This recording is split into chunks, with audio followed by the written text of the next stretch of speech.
For the first time, we are getting to see what high-speed train service could look like in Illinois, thanks to a new study from the state's DOT.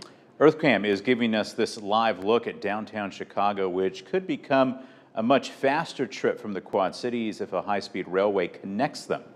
Good evening, and thanks for joining us tonight. I'm John Diaz. And I'm Shelby Kluver. We've heard about the plans for Amtrak service connecting Moline to Chicago, but this is something entirely different. Yeah, that's right. The Illinois DOT is leading a study which will propose a plan for a network linking St. Louis and Chicago, integrating existing Amtrak and Metro services and linking a number of cities, including Moline, Peoria, Decatur, and Rockford.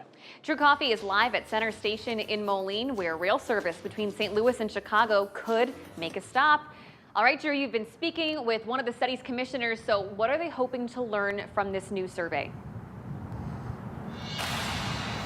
Hey John, hey Shelby. Plans for a quicker and more efficient way of traveling by railroad here in the Quad Cities has been going on for a while now, but this one proposal that goes across the state of Illinois is hoping to make right here in Moline a place where passengers can now drop off on their way to Chicago. Now, like you said, I spoke with a city administrator about how this can affect passengers moving forward and how it can make a cobweb of passengers along the whole state of Illinois.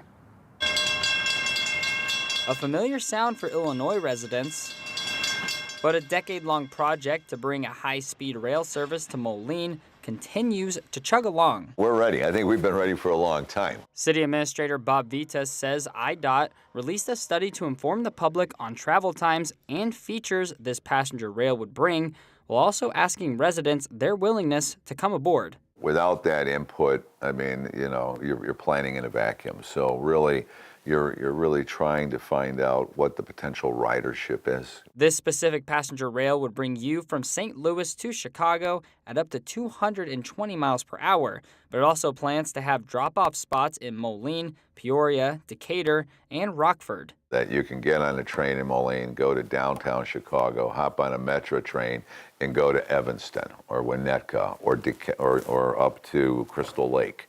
You name it, there's connections all over. But it would also bring more attention to businesses near the tracks. Transportation brings people to points of destination. The city of Moline has even taken steps to accommodate this new way of travel by implementing a crossing skywalk that would connect the bus station to the passenger rail station that was to come.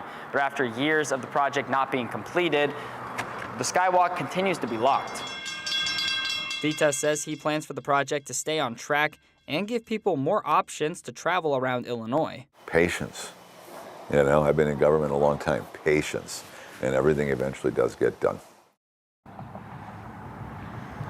Now, some businesses that opened with this new way of travel in mind was the Element Hotel, which opened back in 2018, and the Urban Farmhouse, which has since closed down. Now, we want to stress that this has not been confirmed yet, as Vitas says that right now they're waiting on higher official confirmation that these plans move forward. John, Shelby. All right, thanks, Drew. The project could use $177 million in federal funding that previously was set aside for passenger rail from Moline to Chicago, and the state has pledged $225 million additional dollars.